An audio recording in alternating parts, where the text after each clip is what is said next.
started with a coffee mug, one of those generic white ones, stacked in the cabinet above the sink. I only noticed it because I bumped the shelf with my elbow while reaching for a granola bar, and the whole stack rattled. But one of them didn't rattle like the others. It stayed dead still. It had a tiny black circle near the base, right where the handle met the ceramic. At first I thought it was a chip, but then I looked closer. No, it wasn't chipped. It was a pinhole. My heart did that quiet skip, the kind that doesn't fully drop, but makes your skin tighten just a little. I set the mug down on the counter and stared at it for a second too long. Then I picked it up, flipped it over, and that's when I saw it. A tiny black square, neatly glued under the base. It had a red dot blinking. I was holding a fucking camera.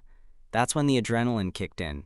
I grabbed my phone, opened the flashlight, and started scanning every inch of that kitchen like a psycho. Cabinets, light fixtures, even the bowl of fake fruit on the table. Nothing else obvious. But the air had changed. It felt still, heavy. I checked the living room next. This was a one-bedroom Airbnb on the outskirts of Asheville. Cozy, modern, full of reclaimed wood and Edison bulbs, like every listing these days. I was in town for a freelance photo gig with a local brewery, staying 3 nights. It was my second night. The couch cushions were fine. Nothing in the lamp, nothing behind the painting above the couch. I moved to the bedroom. That's when the second one showed up. It was inside the smoke detector. Same black dot, same subtle blink. My mouth went dry. I stared at the ceiling like it had just whispered my name. Who the hell puts a camera in a smoke detector? I was already running through worst-case scenarios. Was I being robbed? Blackmailed? Was there a live stream? Was someone watching me right now? And then there was a knock at the door, not a delivery, not a ding-dong and run. A slow, steady, deliberate knock. 3 times. I froze in the middle of the bedroom, still holding the smoke detector in one hand. The knock came again. 3 more, just like the first. "Hello?" a voice called. Male. Calm. Confident. I crept to the door, heart slamming now, and peered through the peephole. My eyes widened. It was the host. I recognized him from the listing profile photo. Sam, mid-30s, clean-cut, annoyingly good-looking. In the pic, he had a beard and a flannel. In person, he was cleaner shaven, a black hoodie pulled over his head. He looked less like a lumberjack and more like someone who knew how to pick a lock. I didn't open the door. "I just need to grab something I left in the back closet," he said. "It'll only take a second." My brain caught on fire. He hadn't told me he'd be stopping by. Nothing in the message history. No, "Hey, just a heads up." Nothing. "No, now's not a good time," I said, trying to keep my voice level. "I'll be quick," he said again, his tone not aggressive, but a little too casual. "It's something personal I left before your stay." The word personal made me uneasy. "I'm busy," I snapped. A pause. Then footsteps moving away from the door. My phone was shaking in my hand. I opened the Airbnb app, pulled up the listing, and hit Contact Host. No reply. I scrolled down to the emergency support section and reported a hidden camera. My fingers were trembling as I typed. My chest felt tight. I took a picture of both cameras, one in the mug, one in the smoke detector. I attached the photos to the report. Then I did what any idiot in a horror movie would do. I opened the door. The porch was empty. No sign of him. I closed it fast, locked it, double-checked it, then sat down on the couch, with my phone still clutched in my fist. My hands were sweating. My leg was bouncing. 10 minutes passed. 15. Then I heard another sound. Not a knock this time. The back door. Sliding open. Soft footsteps on the wooden floor. My entire body tensed. And then I saw him.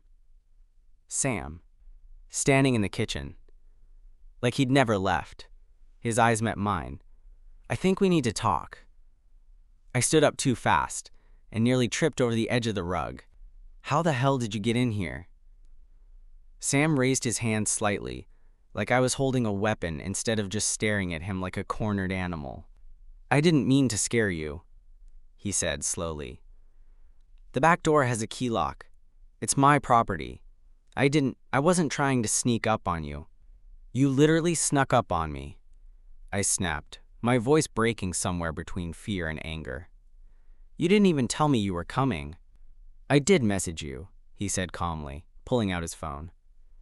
You didn't see it. I was just gonna grab something and go. I swear. And the cameras? I shot back. His expression didn't change, but he didn't answer either. That hesitation was all I needed. You knew, I said, stepping back. You fucking knew. Sam exhaled slowly, like this was a conversation he had rehearsed. Or dreaded. Maybe both. I can explain. I'm sure you can, I said, my voice shaking, right before I call the cops. No, please don't do that, he said quickly. Just let me explain. 5 minutes. That's all I'm asking. I crossed my arms, jaw clenched. You have 2, he nodded. Okay. He took a few cautious steps into the living room, like I might bolt. The camera and the mug? Yeah, I put that there, he said. And the one in the smoke detector. There were a few more. Already removed. I set them up a few months ago. I waited, silent. He looked almost ashamed, but not quite. They weren't meant to spy on you. I was renting this place out to someone else before, and things got complicated.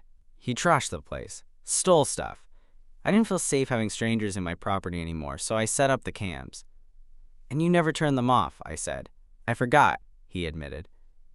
Honestly, I stopped checking the feeds after a while.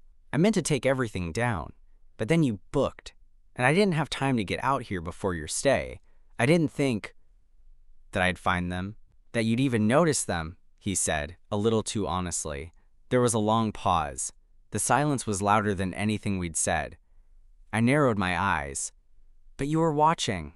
He looked at me, then glanced away. That was enough. I started walking toward the bedroom to grab my stuff. Nope, I'm out. Not staying another night here with some dude creeping on me through mugs. Wait, he called after me. I wasn't watching like that, I swear. I didn't even know you were here until the motion alert pinged. I came out to disable the system before anything got worse. Then why'd you lie at the door? He didn't answer. I shoved some clothes into my bag, the adrenaline finally curdling into rage. You know what? I said, coming back into the hallway. Don't even bother. I already reported it. Airbnb's gonna handle it. He nodded, jaw tight. Yeah, I figured. I stared at him for a second, and maybe it was stupid, but something didn't quite add up. He didn't look like someone panicking. Not nervous, not scared of the cops, not even desperate to get me to stay. He just looked guilty, but not for the reasons I thought. What was it then? I asked, softening just a little. If it wasn't about spying, what made you come back? He hesitated. Then, quietly, because I remembered what you looked like. I blinked. What? From your booking profile, he said. I recognized you. We matched once. On an app. I stared. You never messaged back. He added, eyes flicking up to meet mine. I only remembered when I saw your last name. Then I saw the alert from the camera, and I knew I should just ignore it. But I didn't. You broke in. I walked in, he corrected, technically. And then I saw the mug on the counter. I knew you'd found it. I panicked. I stood there in the hallway, bag in hand, completely thrown off. I remembered the app. I remembered his face, and I had ignored the match, not because I wasn't into him, but because it had felt too intense, too perfect, like the kind of guy who never actually followed through. So what now? I asked, my voice quieter. Sam shrugged. You can leave. You should, honestly. I screwed up. I didn't move. He looked at me again, slower this time. There was no charm in it, just rawness, a weird, stupid honesty. But if you don't, he said, I'll make you coffee and sit across the table, No cameras, just me. I didn't say yes, but I also didn't walk out the door. The mug sat on the counter like a smoking gun. I stared at it while Sam moved around the kitchen, still slow and careful, like he thought I might change my mind any second and bolt. He made good on his offer. 2 mugs, no cameras this time. He pulled a different one from the shelf. I checked it. I didn't even try to hide it. Sam didn't flinch. If anything, he looked relieved. "You want sugar?" he asked. No. He poured 2 coffees, black, and slid one toward me. I wrapped my hands around the mug, not drinking it yet, just holding the heat. "You always do this?" I asked. "What?" "Break into your rental when a guest's attractive?" That earned a faint smile. "No, believe it or not, you're the first." "Lucky me." He didn't push back, just sipped his coffee and let the silence stretch. It was weird how quickly things had shifted. 15 minutes ago, I was ready to call the cops. Now I was sitting across from the guy who put a camera in my bedroom and wondering what it would feel like to kiss him. I hated that. "What were you hoping for?" I asked finally. He looked up, surprised. "When you saw me on the camera, when you came back here, what did you want to happen?" Sam leaned back in his chair, running a hand over his jaw. His hoodie had slipped off his shoulder a little, exposing the curve of his collarbone. "I honestly don't know," he said. "I think I wanted to talk to you. I just didn't expect you to find everything that fast. You really need to work on your hiding spots." He smiled, faintly. "Noted." A beat passed. "I wasn't trying to manipulate you," he added quietly. "That's not what this was. I know it looks bad. It is bad. But I wasn't watching you sleep, or shower, or whatever you think." "What do I think?" I asked, raising an eyebrow. He met my gaze evenly. "I think you're still deciding." He wasn't wrong. I looked at him, really looked, and saw the nerves beneath his calm, the way his fingers tapped lightly on the side of his mug, like he was waiting for a verdict he already assumed wouldn't go his way. "Okay," I said. "So the cameras? You were just being cautious?" He nodded. "Paranoid, maybe. I'd had a string of bad guests. One of them threw a party and smashed a window. Another one left blood on the sheets." I winced. Yikes. "Yeah, so I installed a few cameras, meant to remove them when I switched back to short stays. Didn't." I sat with that for a second. "You could have said all that in the app." "I could have," he agreed. "But then you might not be here, sitting across from me." There it was again. That quiet, disarming honesty. No smirk, no pickup line, just a guy telling me something vulnerable, knowing I might still walk away. And the weirdest part? I didn't want to. "Do you want me to stay?" I asked finally. He nodded. "Not too fast. Just enough." "You still owe me a night," he said. "For the price I paid." I shot back. "I should get a full refund and a foot rub." He grinned. "Deal." We both laughed. Really laughed. And something shifted again. The tension didn't disappear, but it transformed into something softer. Less dangerous. More curious. "Can I ask something else?" I said. "Sure. If you hadn't come in tonight, if I'd never found the camera, would you have ever told me?"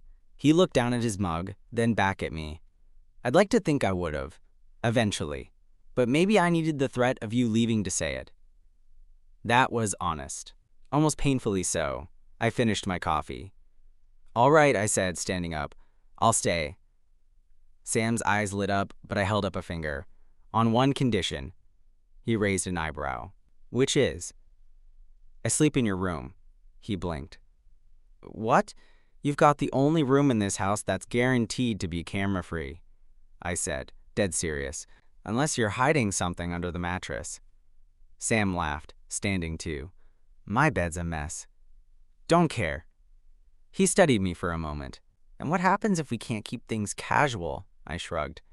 "Then it gets complicated. But at least we'll both be awake this time." He nodded slowly. "All right then," he said.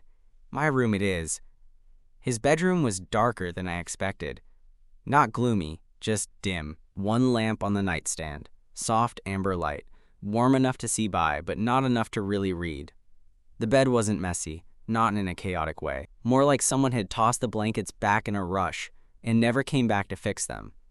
I hovered in the doorway for a second, backpack slung over one shoulder. Sam stepped around me, went to the window, and tugged the curtain shut. The fabric rustled, then silence.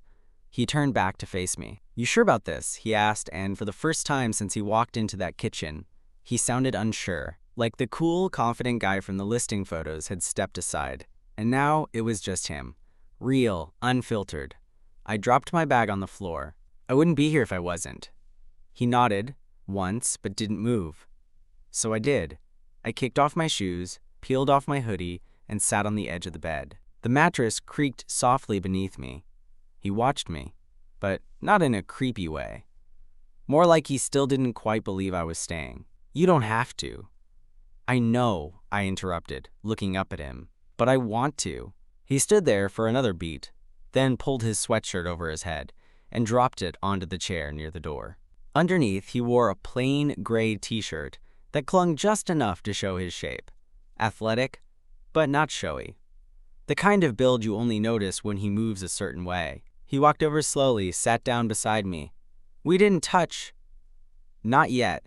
Is this really just because the room doesn't have cameras?" he asked, voice low. I looked at him. "Partially," his mouth twitched. "And the rest?"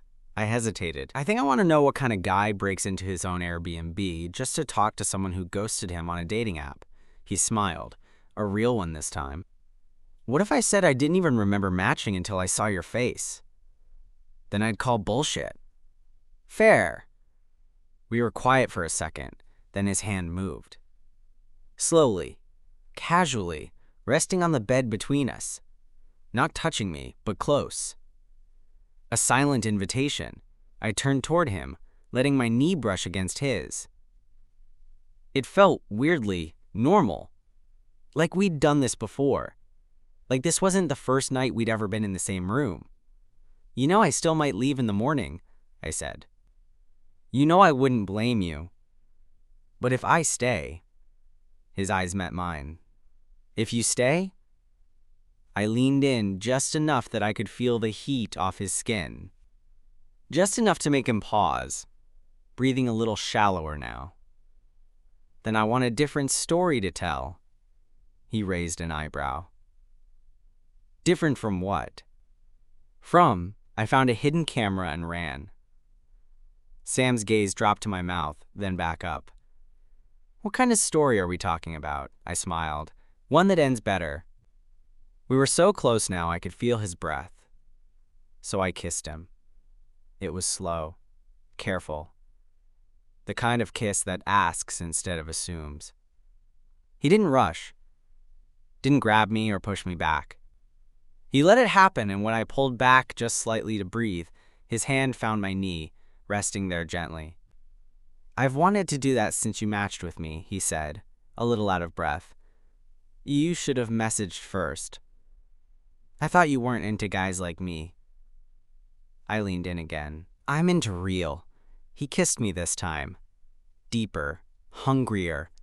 His hand slid to my waist, and I felt him shift, pulling me closer, the mattress dipping beneath our combined weight. My legs tangled with his, and for a minute there was nothing but heat and breath and the quiet sound of sheets moving as we pulled closer. No cameras. No pretending. Just him and me, and the promise of something unexpected. We didn't have closeness that night. I know, not what you expected, maybe, but we didn't. Not because we didn't want to, and not because the tension wasn't there. It was painfully so. But because something about it felt too important to rush.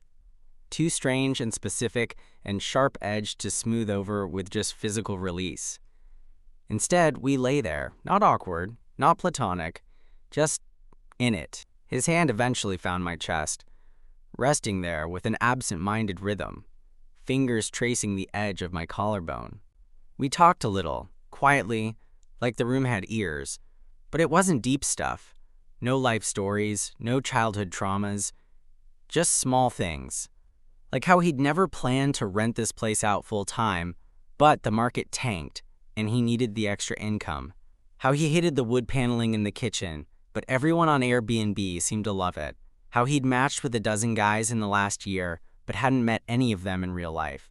Not one. Except me, I said. He nodded. Except you.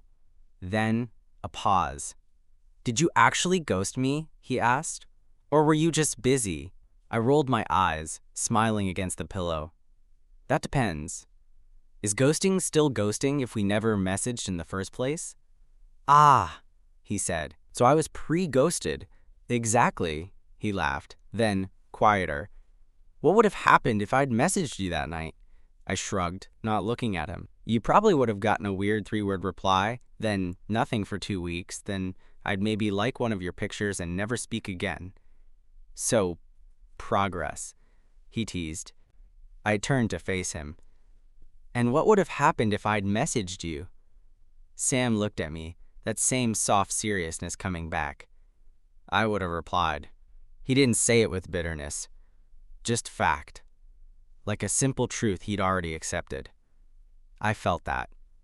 Not just heard it. Felt it. His hand on my chest shifted a little, fingers brushing against the edge of my neck. My skin prickled. Not with nerves, with something closer to relief. That weird relief that comes when you realize the person in front of you is exactly who they said they were, even if they didn't say it out loud. After a while, we both fell quiet. The kind of quiet that only happens when you're not trying to prove anything. No one was pretending to be chill. No one was putting on a performance. It was just a guy, next to another guy, both trying to decide what to do with a moment that didn't fit into either of their plans. I dozed off before he did. I remember that part clearly because I woke up once in the middle of the night. No idea what time it was, and his hand was still on me. Not moving. Just there. Like his body had decided to stay connected even while he slept. I watched his face in the dark for a while. He looked younger asleep, not in a baby-faced way, just less guarded. Like the careful host thing, the flirty app guy thing, all of it had fallen away, and this was just Sam. Just a guy who'd made a shitty mistake, and maybe wasn't a mistake himself. I didn't know what we were yet. I still don't, if I'm being honest. It's complicated, obviously. He's my host. I'm his guest. There are boundaries that should exist. Maybe they'll matter tomorrow. But not tonight. Tonight, I just lay there, his body warm next to mine, the sound of his breathing, slow and even, and the soft, inescapable feeling that maybe, just maybe, I was exactly where I was supposed to be. I woke up to the smell of coffee. At first, I thought I was still dreaming, that kind of hazy, half-sleep state, where everything feels too quiet and too soft to be real. The bed was still warm beside me, but Sam was gone. His side of the mattress was empty, the sheets crumpled and pulled tight where his body had been. I sat up slowly, rubbed the sleep from my eyes, and listened. The house was quiet, but not silent. Muffled sounds from the kitchen, cabinets opening, the scrape of something on a pan. A low voice. Singing? I grabbed my hoodie and padded barefoot down the hall. He was there, in front of the stove, wearing nothing but black athletic shorts and a faint smile. Hair messy, no hoodie, no shirt, just morning Sam. Real Sam. He was humming something I couldn't place, a melody barely held together, and flipping something in a skillet. Good morning, I said, voice scratchy. He looked over his shoulder, gave me a crooked grin. Look who didn't bolt. Only because you bribed me with coffee. He nodded toward the counter. Mug's waiting? I went to the kitchen island, found the cup already poured. No hidden cameras this time. I checked, just in case. I took a long sip and sighed. You're annoyingly domestic, I said. Don't let it fool you, he replied. I burned toast every third attempt. He slid eggs onto 2 plates, added toast, and brought them both over. We sat at the island like it was the most normal thing in the world. Like we were just 2 guys waking up after a long, maybe too personal night, pretending this wasn't something fragile. But it was. We both knew it. Halfway through breakfast, he finally asked the question. So what happens now? I stared down at my eggs, unsure how to answer. With what? You and me, he said. This. Last night. The weirdest meet cute ever? I let out a dry laugh. You think this counts as a meet cute? He shrugged. Okay, maybe meet creepy. I took another sip of coffee and leaned back in my chair. I don't know, Sam. I wasn't exactly planning on staying past today. I've got a flight tomorrow. Work starts Monday. You've got whatever this is. I gestured around the house. He looked around too. This? This is Airbnb purgatory. Exactly. We were both quiet for a beat. Then he said it, carefully. You could stay one more night. I looked up. Just one more, he added. No pressure, no assumptions. You don't have to sleep in my bed or kiss me again. Just stay, talk, see what this actually is. I studied his face. He wasn't pleading. He wasn't begging. He was asking, in that calm, confident way of his, the way that had first annoyed me, then surprised me, then made me want to stay. And the truth was, I didn't want to leave. Not yet. I don't know if this is anything, I admitted. It might just be the adrenaline, or the drama of it all. Maybe, he said, but you stayed last night, and I'd be lying if I said I didn't want to see what another night looks like. I ran a hand through my hair, exhaled. You're really bad at letting guests go, huh? He grinned. Only the ones I pre-ghosted on dating apps. I smiled, rolled my eyes, and said, okay, one more night.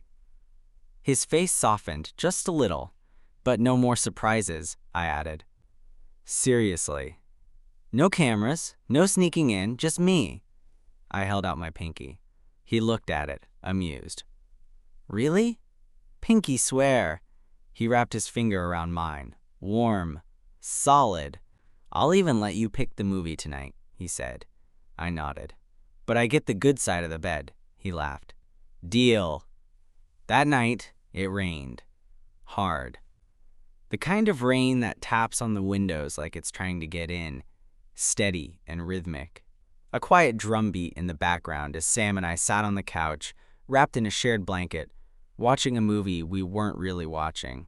He'd made popcorn, burnt it a little of course, and handed me the bowl with a sheepish grin. I didn't care. It tasted fine. We weren't touching much. Just knees, shoulders, enough to feel in there, to remind ourselves that this wasn't a dream, that somehow, over the last 24 hours, the lines had shifted from awkward to accidental to real. And the truth? I still didn't know what we were. Not a couple. Not strangers either. Something in between. A glitch in the system. A maybe. But I liked how it felt. To be next to him without needing to ask or explain or define it. Halfway through the movie, I turned to him. You ever think about why you're single? I asked. He raised an eyebrow. Is this a trap? No, I mean seriously. You seem like the kind of guy people fall for. He laughed. Well, I'm also the kind of guy who forgets to take down surveillance equipment in his own house, so... Fair. He was quiet for a second. Then, I think I hold back too much. I keep people at a distance. It's safer. Until you break into their bedroom, I said dryly. Yeah, well, he smirked. Even I have weak spots. I nodded slowly. Me too. We let that hang for a moment. Then he reached for my hand, hesitated, and placed it gently on top of mine. His fingers were warm and steady. I didn't pull away. We didn't talk much after that. We finished the movie. We cleaned up. He turned off the lights. I followed him down the hallway without asking. We got into bed, his bed, and didn't rush anything. It was late, and we were both tired, but not the kind of tired that meant falling asleep fast. The kind that meant you just wanted to exist next to someone for a while. Quietly. Fully. He curled into me. Or maybe I curled into him. It didn't matter. At one point he whispered, I don't know what this is either. I whispered back, let's not name it yet, and he said, okay.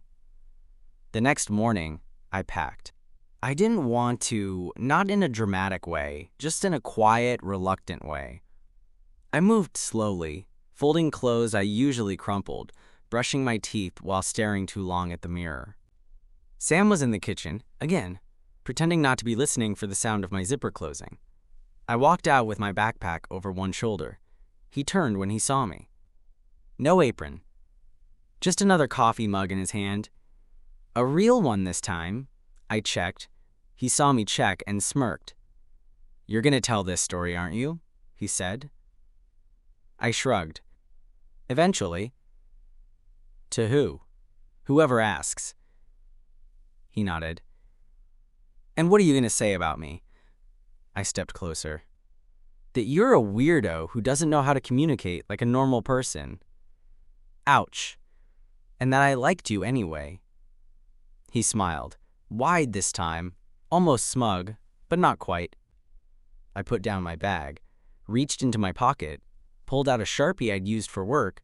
Then I grabbed the camera mug, the one from last night, and wrote on the bottom, "Found." "Not broken." He looked at it, then up at me. "I'll message you," I said, for real this time. He stepped in, kissed me, quick and quiet, and enough to make me want to miss my flight. "You'd better," he murmured. I left, but not for good.